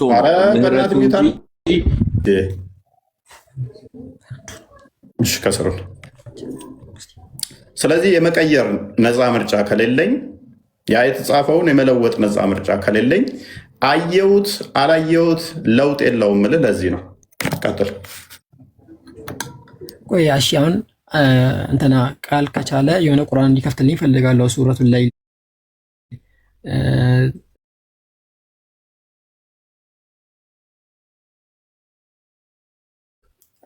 እንትን 92ኛውን ምዕራፍ ላስረዳህ ነው። ከዛ ላይ ላስረዳህ ነው። ምን ስለዋል መፍዝ ነው? ስለዋል መፍዝ ነው። አዎ 92ኛ ምዕራፍን ኦኬ። እሺ ቀጥል። ቃል ክፈትለት። ሌለተል ቀደረም አለም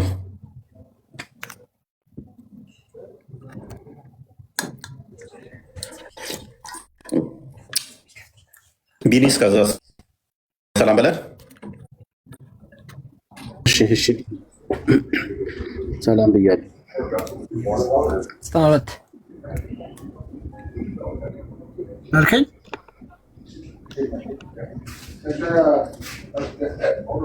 ሰማለሁ። ምን አልከኝ ወንድሜ? ሰማለሁ። እንኳን ደህና መጣህ ብለናል። 92ኛው ምዕራፍ ከፍትልኝ። 92ኛ ምዕራፍ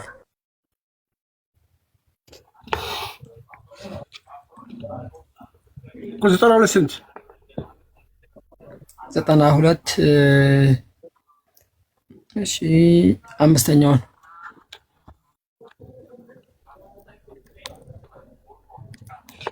ይሄ አይደለም። 92 ነው ያልኩህ።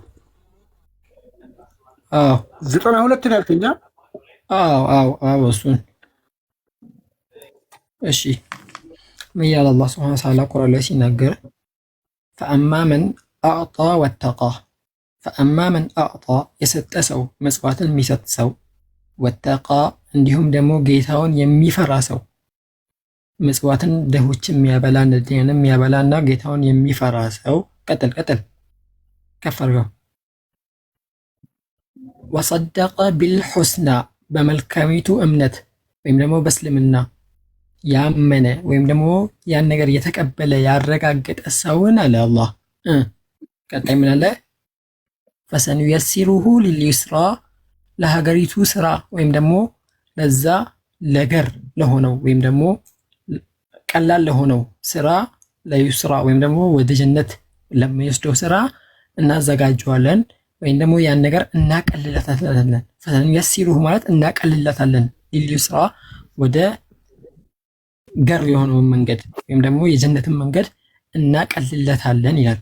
እዚህ ጋር ምንድነው? ያመነ ሰው እምነት የማመንና ያለማመን መብት ነው። አንድ ሰው እዚህ ጋር ማመን ይችላል፣ አለማመን ይችላል። ለምሳሌ አሁን እዚህ ጋር እፎይ ማለት ነው ከፈለገ አላምንም ማለት ይችላል፣ አምናለሁ ማለት ይችላል። እዚህ ጋር ነፃ ምርጫ አለው። እዚህ ጋር ለምሳሌ ማንም ሰው አላህ መጥቶ እጁን ይዞ ሲያሳምነው አላየንም። አላህ መጥቶ እጁን ይዞ ሳያሳምነው ሲቀርም አላየንም። ያመነ ሰው እንዲሁም ደግሞ መልካሚቱን እምነት እስልምናን ያረጋገጠ ሰው ለመልካም ስራ ወይም ደግሞ ለጥሩ ስራ እናገርዋለን፣ የጀነትን መንገድ እናቀልለታለን አለ። ቀጣይ ደግሞ ምን አለ? ቀጣይ ከፍ አድርገው ነው ወአማ መን በኺለ የሰሰተ ሰው ወይም ደግሞ ገንዘቡን በቃ ይዞ ለድሃ ማይሰጥ የተራበንም ማያበላ ሰው በቃ እንዲህ የሚል ሰው ወስተግና እንዲሁም ደግሞ በራሱ የተብቃቃ እኔ በቃ ከአላህም አልፈልግም ከማንም አልፈልግም እኔ ለራሴ በቂ ነኝ ብሎ እንደዚህ ኩራት ውስጥ የሚገባ ሰው ይላል አላህ። ወአማ መን በኺለ ወስተግና ቀጣይ ወከዘበ ቢልሑስና እንዲሁም ደግሞ ሑስናን ወይም ደግሞ መልካሚቱን እምነት ወይም ደግሞ እስልምናን ያስተባበለ አልቀበልም ያለ በምርጫው በፍላጎቱ እምቢ ብሎ ያልተቀበለ ሰው ፈሰኑየሲሩሁ ሊልዑስራ ጥብቅብቅ ያለውን ወይም ደግሞ ከበድ ያለውን መንገድ ከባዱን መንገድ ለዛ እናዘጋጀዋለን ይላል። ለክፉ መንገድ ወይም ደግሞ ለተጣበበው ለጀሃነም መንገድ እናዘጋጀዋለን ይላል። ተግባባን አይደለ? ለዚህ የሰው ልጅ መጀመሪያ መርጦ ያምናል፣ መርጦ ይሰልማል፣ መርጦ ይከፍራል። ልጨርስ ሐሳቤን። ረጅም ሳቆየ መርጦ ይሰልማል፣ መርጦ ይከፍራል። ከዛም በኋላ ለከፈረ ሰው ረሱል ሰለላሁ ዐለይሂ ወሰለም ይላሉ ሁሉም ሙየሰሩን ይላሉ። ሁሉም ለዛ ለተፈጠረበት ነገር ወይም ደግሞ ለመረጠው ነገር ለእስልምናን ከመረጠ ከፍርንም ከመረጠ እዛ ነገር የተግራራ ነው ይላሉ። ገብቶሃል አይደለ? ለዚህ የአንተ ምርጫ ነው እንጂ እዚህ ጋር እኮ አሁን ሎጂካሊ ስናየው ራሱ እዚህ ጋር እፎይ እኔ ክርስቲያን የሆንከው አላህ ይዞሃል። ፖይንቱን አላገኘውም። አንድ ቻርጅ ልሰካ። ፖይንቴን አላገኘውም። ምን ነበር ፖይንትህ? አንድ ቻርጅ ላስተካክል። እፎይ ቻርጁ ሊያስተካከል እስከዛ ድረስ ለእኛ ግን እንድትመልስልን የምንፈልገው ነገር ይመርጣል ብለሃል። የሚመርጠው ከተጻፈው ውጭ ነው ወይስ የተጻፈውን ነው የሚመርጠው? አላህ እኮ ስላወቀ ነው የሚመርጠውን ቀድሞ ያውቃል።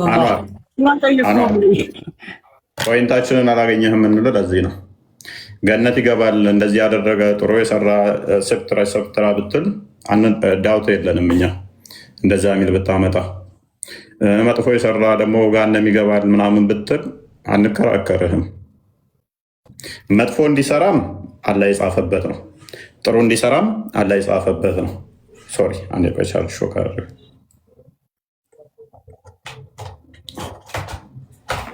ፖይንቱ እዚህ ጋር ነው ገብቷል። አንተ አሁን የዘረዘርካቸው በሙሉ እነዚህን ነገሮች ይመርጣል ብለሃል። ያ ሰውዬ የሚመርጠው ለምሳሌ እዚህ ኮሜንት ላይ የሚጽፉ ሰዎች ይህን ኮሜንት እንደሚጽፉ አስቀድሞ የተጻፈ ነው አይደል? አለመጻፍ ይችላሉ። አስቀድሞ ከመፈጠራቸው 40 ሺህ ዓመት በፊት የተጻፈ ነው። አስቀድሞ ያውቃል፣ አስቀድሞ ጽፏልና ያስገድዳል ማለት በጣም የተለያዩ ነገሮች ናቸው። እኔ ለምን እንዳልተረዳችሁ አላማና ይፈረድበታል የሚለውን አታንስም ወይ? ታጁ ሚታርክ ተራ ጠብቅ። ጽሁፉ ነው አስገዳጅ የሚሆንበት። ምን መሰለህ? ጽሁፉን መቀየር አችልም። ያ የተጻፈውን ለአል መፍዙዝ ላይ የተጻፈውን ነው የሚተገብሩት እነኝህ ሰዎች። ታውቀዋለህ? ጽሁፉ አለማወቅ ጎበዝ አላውቀውም። ቅድም ምን ጠየቅኩ መሰለህ? አለማወቄ ጽሁፉን አሁን ማደርገው የተጻፈውን ይቀይራል እንደ ብዬ ስልህ አይቀይርም ብለኸኛል። ስለዚህ መልካም ብትሆን ክፉ ብትሆን እንደተጻፋት ነው የምትንቀሳቀሰው። አለማወቅ ምርጫህ ነው አይታላ። አለማወቅ ምርጫ አይደለም፣ ምርጫ ማለት ነው። አኗር አለማወቄማ ምርጫ ሳይሆን ለዋል መፉዜን ያለው ለዋል መፉዜን ያለው አይደለም። አለማወቅህ ምርጫህ ነው ስለ ማለት ነው። ለዋል መፉዜን ያለው መልስልኛል። ለዋል መፉዜን ያለው አልተረዳህም። በስህተት ነው ለዋል መፉዜን ያለው ፕሊስ መልስልኝ። በስህተት ነው የተረዳኸኝ እኮ። ለዋል መፉዜን ያለው አላህ ዘንድ ነው ያለው። አለማወቅህ ምርጫ ነው ስለ ያለው። ቆይ አላህ ያለው ሌላ ቶፒክ ውስጥ ለምንድን የምንገባው እኮ? አላህ ዘንድ ነው ያለው አይደለ? ለዋል መፉዝ። ስለዚህ ሌላ ስለሌለ ያላወቅኩት በምርጫ ሳይሆን አላህ እሱ ጋር እንደዛ አላልኩም። እኔ ያልኩት ላስረዳ። ምላሴ ላይ አትቁም። የተጻፈው ምንም ተአምር ምንም ልታደርገው አትችልም። በቃ አስቀድሞ ነው የተጻፈው። መልካም መስራት፣ መጥፎ መስራት ፍጥረት ከተፈጠረ በኋላ የሚመጣ ነው። ያ ደግሞ ስለአንተ ጉዳይ ተጽፎ የተቀመጠው አላህ ጽፎ ራሱ ቢያስቀመጠው ሰማይና ምድርን ሳይፈጥር ገና ነው ጽፎ ያስቀመጠው። ስለዚህ ምንም ነገር የምንለውጠው ነገር ደግ ብትሆን መጥፎ ብትሆን ሱራ 7 ላይ በልቦቻቸው ላይ ጥመትን እንደመታባቸው ማለት ነው። ወይም ደግሞ ሱራ 4:88 ላይ እነኛ ወደ መናፍቃን በስራዎቻቸው ምን አደረጋቸው? አላህ ያጠመመው ማንም እንደማይቀይረው ማለት ነው። ኦልሬዲ ገና ፍጥረት ሳይፈጥር እነከሌ ይጠማሉ፣ አጠማቸዋለሁ፣ ማንም አይቀየርም። እነከሌ ይቀናሉ፣ አቀናቸዋለሁ ብሎ ጽፏል። እዚህ ድረስ እንዲህ ትሆናለህ ብሎ አስቀምጦታል። ምንም ቼንጅ እየሰጠኝ ያለው ልጨርስ አንዴ። አለማወቅህ ምርጫህ ነው ስልህ ያልኩት ነገር ማለት የፈለግኩት ነገር ወይ አንተ በስህተት ተረድተኝ ይሆናል። ያን ነገር ስለማታውቀው የተጻፈውን ነገር ስለማታውቀው አላህ ምን አውቆ እንደጻፈ ስለማታውቀው እዚህ ጋር የምታረውን ነገር መርጠህ ነው እያረክ ያለው ለማለት ፈልጌ ነው እንጂ ፈልገህ አይደለም። እዚህ ጋር ልበቅ በሚለው ያልኩህ አይደለም። ምሳሌ ልስጥህ። መርጬ ማድረጌ ገነት መግባትና ገሃነም መግባት ጋር ምንም ቫሊዩ የለውም ለእኔ። ምክንያቱም ምንም መርጬ ባደርግም እንኳን እኔ መርጬ ነው ያደረግኩት ልበል ስለማላውቀው እንጂ አላህ ጽፎታል። እንዲህ ነው የምታደርገው ብሎ እንዲህ ነው የምትሆነው ብሎ ያ መርጬ ነው ያደረግኩት እኔ ልበል እንጂ እሱ እንዳደርገው ኦልሬዲ ስለጻፈው የሚመራኝ ወዴት ነው?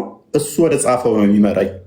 ሀዲስም አለ በዚህ ላይ ምርጫህ ነው የተባሉበት ሰዎች የተጻፈባቸውን ነው የሚያደርጉት የሚል ሀዲስም አለ ማለት ነው፣ ሳሂህ የሆነ። ስለዚህ እኔ አላወቅኩትም ማለት እንዳደርገው የጻፈብኝ ኦልሬዲ እሱ ነው። እንዲህ ትሆናለህ ሰሬ እሱ እኔን ቀርጾኛል። አንድ ሮቦትን በሪሞት ትቆጣጠረዋለህ እና ሂድ እያልክ ወይንም ደግሞ አንተ የሆነ አሸንጉሊት ሰርተህ በሪሞት እንደምትቆጣጠረው ያ ሪሞት ነፃ ምርጫ ያለው ይመስላል ሲንቀሳቀስ፣ ግን እየተቆጣጠረው ያለው ማን ነው? ሪሞቱ ነው። እንዲሄድ እንዲተኛ እንዲሰራ እያደረገ ያለው ምንም የተለያየ አይደለም። ኤኒዌይስ እንደዛ ነው። ቀጣይ ማን ነው ቀድሞ የገባው? ሀሳቤ ልጨርስ። ጨርስ ከአንዴ በቃል ራሂም ቀጥይ። እሺ እፎይ፣ እኔ በአንተ መንገድ ላስረዳህና እሱ ለማለት የፈለገውም ማለት ነው ምን መሰለህ፣ አላህ ሱብሃነሁ ወተዓላ ይሄንን ሲጽፍ እኛ የምናደርገውን ለምሳሌ አንድ ሰው የጀነት ነው ብሎ ሲጽፍ ብላል፣ ወይም ደግሞ አንድ ሰው መልካም ሰሪ ነው ብለን ስንጽፍ ወይም የገነት ነው ብሎ ሲጽፍ አላህ ሱብሃነሁ ወተዓላ እዛ ጋር የጻፈበት መንገድ ምንድን ነው ብለን ስናይ፣ አንደኛ ለኋል መዝፉዝ የተጻፈው እሱ እንዳለው አላህ ለሱብሃነሁ ወተዓላ አዋቂነቱን፣ ቻይነቱን፣ ቀድሞ አዋቂነቱን ለመግለጽ ነው። ሲቀጥል ደግሞ ሰማይ ራሂም እኔ እኮ አዋቂነቱን ብትሉት ነገር እኮ ያልገባኝ ባይጽፍ አያውቅም ማለት ነው አላህ። እሺ አንድ ሰው መጣና ፈጣሪ መኖሩን እንዴት አወክ ብሎ ይጠይቃል። ያንን በምን አይነት መንገድ ነው የምትመልሰው? ሰማይና ምድር መፈጠሩ ፈጣሪ መኖሩን አንድ ማወቂያ ነው ትላለህ። አላህ ቻይነቱን አዋቂነቱን እንዴት አወክ ብለህ ስትጠይቀኝ ደግሞ እኔ ያለኝ ወይም ደግሞ አሁን ላይ የምኖረውን ነገር አውቆ ቀድሞ ስለጻፈ ነው እልሃለሁ። ገባህ? ልክ እንደዛ ነው። ቆይ ያንን የጻፈውን እኮ አንቺ አላየሽውም። የለም እኮ አንቺ ዘንድም አይደለም። ቆይ አንዴ ለሰውየው እኮ ሰማይና ምድርን ስለፈጠረ ብለሽ ስትናገሪ ሰማይና ምድርን ቀና ብሎ ሰማይን ዝቅ ብሎ ምድርን ማየት እንዲችል አይን የሚባል ጭንቅላት የሚባል አወዛውዞ እንዲያይ ሰተሹ ነው። አላህ አዋቂ መሆኑን ግን ስትናገሪ የጻፈው አለ እሱ ጋር መጽሐፍ ትይዋለሽ። ያንን መጽሐፍ ማየት አይችልም። ምንድነው የተጻፈው ስትዩ ስለ አንተ፣ ስለ ሁሉ፣ ስለ ወፍ፣ ስለ ጉንዳን ሳይቀር ስለ ራሱም ዳሪ ጽፎ ኖት ጽፎ አስቀምጧል። ስለዚህ ለሱ እኮ ሬሌቫንት ነው። ከዛ ደግሞ ያ ጽሁፉ አላህ ምን ያህል እንደሚያውቅ የምታውቀው ስለ ራሱ እንኳን ሳይቀር ጽፎ አስቀምጧል። ሴንስ ነው። አሁን ለምሳሌ ምን አለ መሰለህ፣ ሁለት በህይወት ስትኖር ሁለት ምርጫዎች አሉ። ደግሞ መጥፎ ስራን መምረጥና ጥሩ ስራን መምረጥ አይደል? ሁለት ምርጫ ይሰጥሃል። ያንን እኔ ለምሳሌ እዛ ላይ የተጻፈልኝን አላውቅም።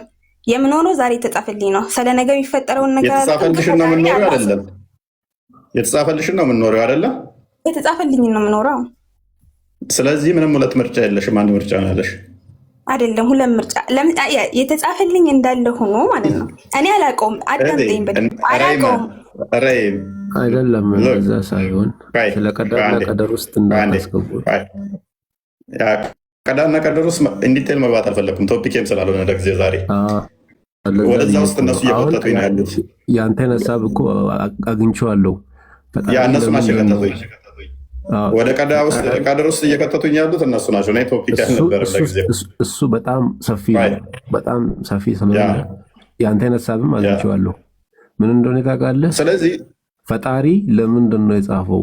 ይሄ ራሱ ለምን መጽሐፍ አመጣ አያውቅም። ፈጣሪ ከሆነ ምን ማጻፍም ምን አስፈለገው ለማለት ብለኝ ነው። እንደዛ ይመስለኛል አይደል? ያ ቶፒኩ ከቀድር ጋር አብሮ ሜቴል ቀድር ውስጥ መግባት አልፈለኩም።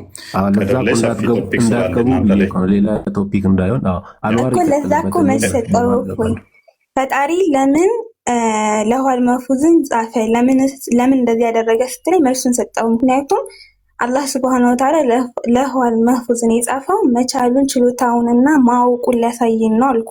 ልክ ምድርና ሰማይን አላየሽውም እኮ ያላየሽውን ሊያሳየን እያልሽ እኮ ግን ደግሞ ነግሮኛል፣ በቁርአን ነግሮኛል። ገባህ? ማመን ግዴታዬ ነው። ተነግሮኛል። አውቃለሁ ብሎ እንዲ አይነግርሽም? እንደ መጽሐፍ ኖት ጽፍ ያለው ስለ ራሴ ስለሌላውም ጽፍ ያለው ከፈጠረ በቂ እኮ ነው ያውቃል ማለት። ወይንም ደግሞ ስለ ሁሉ አውቃለሁ ካለ በቂ እኮ ነው። ኖት ጽፍ ያለውኝ ማለት ምን አስፈለገው? ኖት ጽፍ ያለውኝ ስለ ራሴም ስለሌላውም ካለ ጭራሽ አላዋቂ መሆኑን የሚያሳይ ነው። ለምሳሌ እኔ ኖት የሚይዘው ምጽፈው ስለምረሳ ነው፣ የሚያስታውሰኝ ስለማስፈልገኝ ነው ኖት ምጽፈው እንጂ አንዴ አቡ እኔ ፐርፌክት የሆነ እውቀቱ ካለኝ የማስታወስ ብቃቱ ካለኝ ኖት አያስፈልገኝም። ያውም ስለ ራሴ እንኳን ሳይቀር ኖት መጻፍ አይጠበቅብኝም። ኤኒዌይስ ወደ እንትኑ እንደመልሳችሁና እሺ ሪሼፕ ላድርገውና ለውሃል መህፉዝ ነው የሚገኘው አላህ ዘንድ አይደለ? እኔን ነው ቀጥል። እሺ ኦኬ። አሁን ያነሳከው ነገር በጣም አሪፍ ነው። ለውሃል መህፉዝ መጀመሪያ የተፈጠረው ፍጥረት ቀለም ነው። ከዛ በኋላ ተጻፈ። ምንም ነገር ሰማይ ምድር ሁሉንም ነገር ሳይፈጠር እዛ ላይ ተጻፈ። ኡክቱቢ አላት። ከዛ ተጽፎ ካለ በኋላ ተቀመጠ። በጣም ጥሩ። ከዛ በኋላ ከዛ የሚወጣው ጽሁፉ ላይ የሚተገበረው ነገር ነው። እስካሁን ድረስ እኔ እናንተ ራሱ የዛሬ ቶፒክ ራሱ ማለት ነው ለውሃል መህፉዝ ውስጥ ተጽፏል። የዛሬ ማታው ማለት ነው እንደምንወራራ እስከነ ሰዓቲቱ። ስለዚህ ይሄ በአንድ በኩል ከሄድ ቀዳና ቀደር አለ። በሌላ ሱረቱል ቡሩጅ ላይ መጨረሻ ላይ ወማ ተሻኡነ ኢላ ኢየሻእ አላሁ ረቡል ዓለሚን ብሏል። ብዙ ቦታ ቁርአን ጠቅሶታል። ስለዚህ ለውሃል መህፉዝ የተጻፈው አላህን እዚህ ጋር ድክመት የሚያሳይ ሳይሆን የሚተገበረው እስከ ዕለተ ትንሣኤ ቀን እስከ ዕለተ ትንሣኤ ቀን የሚፈጸመው ነገር ሁሉ ከዛ የተነሳ ለመላእክቶች ማለት ነው ከዛ እየወሰዱ ወደ ምድር የሚተገበረው ነገር ምንድነው ጥቅሙ? እኔ እኮ ያልገባኝ እኔ አሁን እዚህ ጋር ውይይቱ ላይ ውሃ ጠጥቻለሁ፣ ሰንበዲ ፈሱን እየፈሳ ነው፣ እነኚህ ሁሉ ተጽፈዋል። ምንድነው ጥቅሙ? ነገር የሚተገበረው ከዛ የሚወሰድ ነገር ነው። አሁን ምድር ላይ ምንድነው ጥቅሙ? አላህ እነኚህ ሁሉ ጽፎ አገሳፍ ወይ ፈሳፍ ወይ ተኛፍ ወይ ቆመፍ ወይ እያንዳንዱ ነገሮችን ጽፎ ምንድነው ጥቅሙ ነው? እንግዲህ እሱ ስራ ለሱ ነው የሚሰጠው። አሁን ፈጣሪ እንደዚህ ያደረገ እንደዚህ አንመራመርና ይሄ ፈጣሪ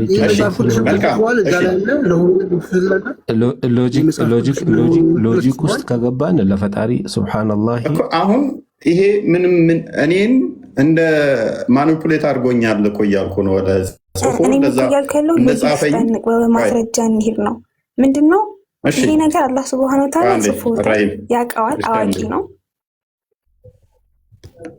እሺ ላቅላሽ። እሺ እንደዛ ከሆነ ያለፈውን አለኝ ያለው ብለሽ የምታምኚው አለኝ ያለው ብለሽ የምታምኚው አለኝ ያለው ብለሽ የምታምኚው አይሰማም፣ ይቆራረጣል። ምንድን ነው? እፎይ አንዋር ላይ መልስ። በተራ ብንሄድ ይሻላል። ለውሃል መህፉዝ ሴት ነው ያለው እዚህ ጋር መጀመሪያ ጀምረን የነበረውን ነገር እንጨርስ። ቆይ አኗሪ በቃ ለረጅም ሰዓት ቆየን ከአንተ ጋር። ሌሎች ሊደረሳቸው አሉ ከአንተ በፊት የገቡ።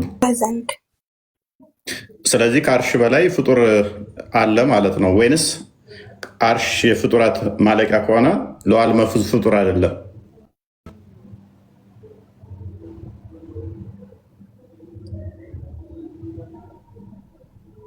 ከአርሽ በላይ ፍጡር ያልሆነ ነገር አለ ማለት ነው። ፍጡር የሆነም አለ ማለት ነው። ስለዚህ አርሽ የፍጡራን ማለቂያ ነው የሚለው ውሸት ነው ማለት ነው። ስለዚህ አላህ ዘንድ ከሆነ ፍጡር ያለው አላህ ከፍጡራን ጋር አይገናኝም ወይም ወደ ፍጡራን አይቀርብም፣ ከፍጡራን ማለቂያ በላይ ነው የሚለው ለምን አስፈለገ? ካዳ አላህ ለምን ምድር ላይ አይሆንም? እሱ ዘንድ ፍጡር ካለ መጽሐፍ ካለ መጽሐፉ ትልቅ እንደሆነም ቢናገሩ አሉ፣ ከምድር እንኳን እንደሚሰፋ ሰው። እንደዛ ከሆነ ምድር ላይ ለምን መሆን ከበደው? ፍጡራን እስሩ ካሉ ከአርሽ በላይ ብሎስ ማለት ለምን አስፈለገው? አብሮት ፍጡር ካለ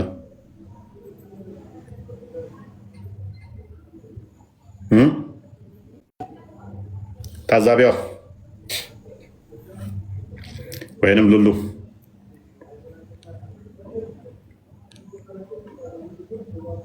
እሺ፣ ዑመር ተመለስ። ዑመር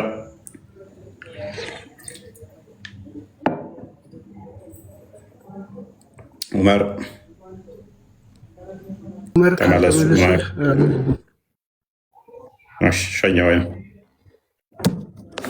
ፖዝ የሆኑትን ሸኛቸው። ስለዚህ ይህንን ጥያቄ ሲያደርስ አድርጉ። ዑመር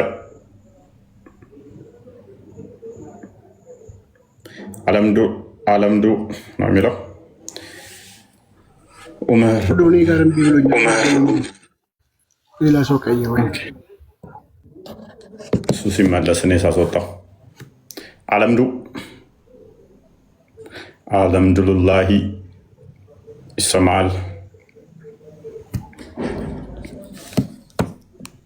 ይሰማል ሉሉ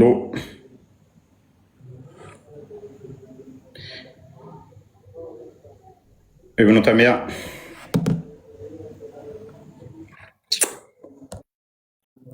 እሺ፣ አንተ ሴት ነው የምትለው።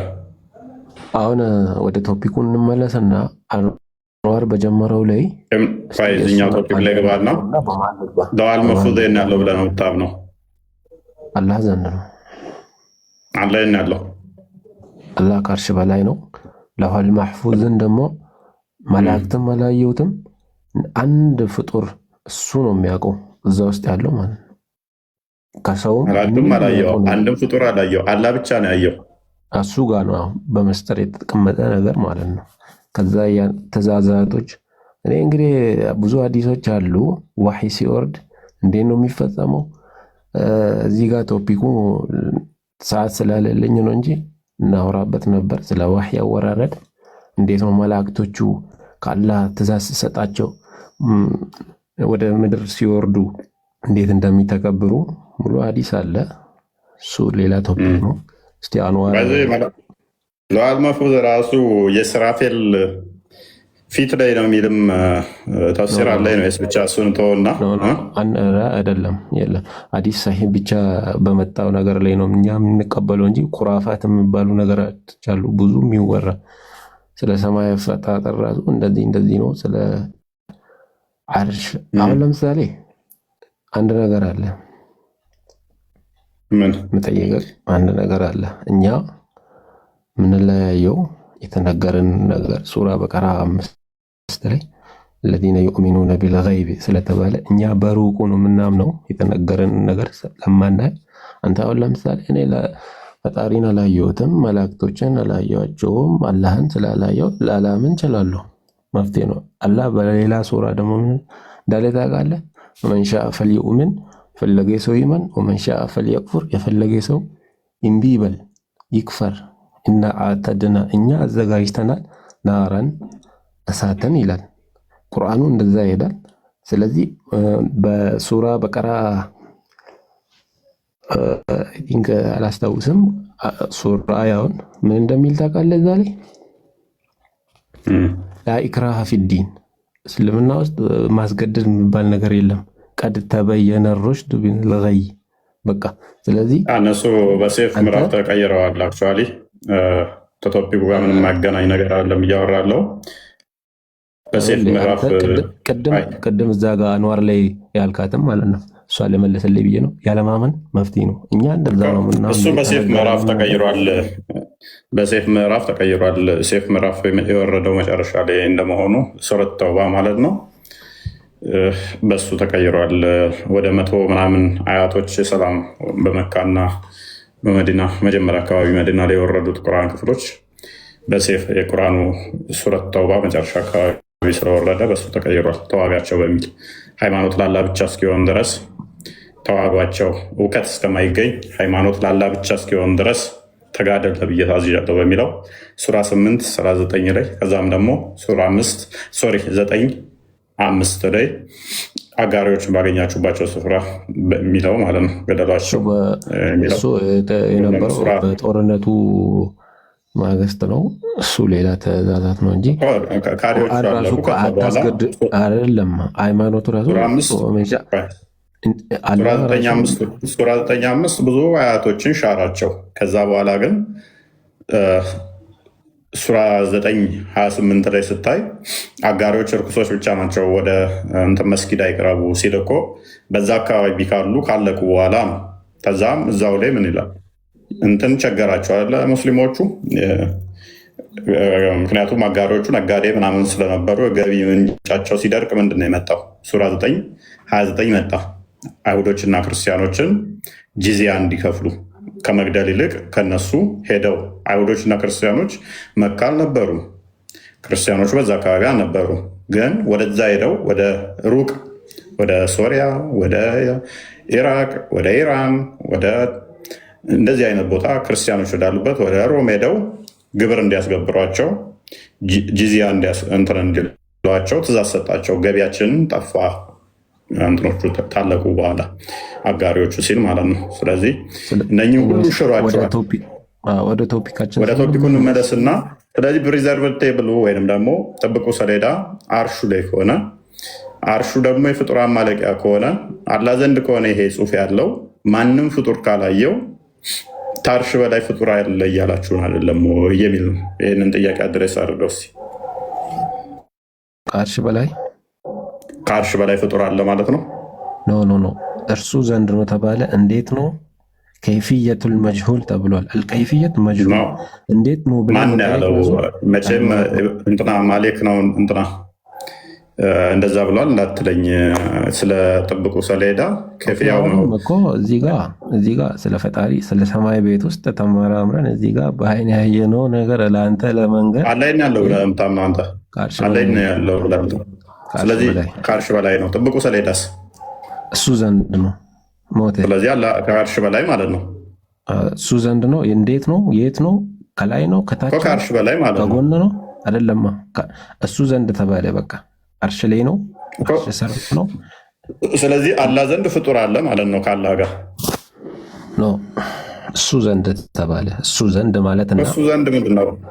በራሱ እሱ ዘንድ ማለት በቃ እሱ ያስቀመጠው ቦታ አለ። እንዴት ነው የሚባል ነገር እዚህ ጋር አንተ ሎጂክ ጥያቄ እንደዛ ልትል የምችለው እኮ አርሽ አለ። አርሽ ጣራ ነው አይደለ? የፍጡራን ማለቂያ ወይም የሰማይ ማለቂያ ጣራ ነው አይደለ? አርሽ ጅብሪል የሆነ ሀዲስ አለ። ሙሉን አልነግርህም፣ ለቶፒኩ እንደሚጠቅም አድርጌ አሳጥሬ እነግራለሁ። ረሱል ሰለላሁ ዐለይሂ ወሰለም እያስተማሩ አንድ ቀን ጅብሪል ሰው ተመስሎባቸው መጣና ስለ እስልምና ጥያቄ ጠየቀ። እየጠየቀ ስለ ትንሣኤ ቀን ጠየቀ። መች ነው የሚቀር የሳቲቱ ቀን ብሎ ሲጠይቅ እኔም አንተም አሉት ረሱል ሰለላሁ ዐለይሂ ወሰለም አንዳችን ምናቅ ሰው የለም ከፈጣሪ ዘንድ ውጪ ማለት ነው። ስለዚህ ይህን ነገር ለአላህ ነው የምንተው ማለት ነው። እንደዚህ አይነት ጥያቄዎች እኔ ታውቁት እኮ። ስለዚህ ምንድነው እሱ አሁን የኔ ፖይንት እኮ ከአርሹ በላይ ፍጡር አለ የሚለውን ነው። አግሪ ወይ አግሪ የለም። አርሽ የመጀመሪያ እንትን ነው ፍጥረት ነው። ምን እዛ ላይ ነው የሚገባደደው። ስለዚህ መጽሐፉ ጥብቁ ሰሌዳ ፍጡር አይደለም እያልከኝ ነው? እሱ ላይ እኔ ፍጡር ነው ፍጡር አይደለም ልላይ አልፈልግም። ለምን እዚህ ጋር ሊቃኖች አሉ የእስልምና አኗር እሱ ላይ ጥብቁ ሰሌዳ ፍጡር ነው ፍጡር አለ።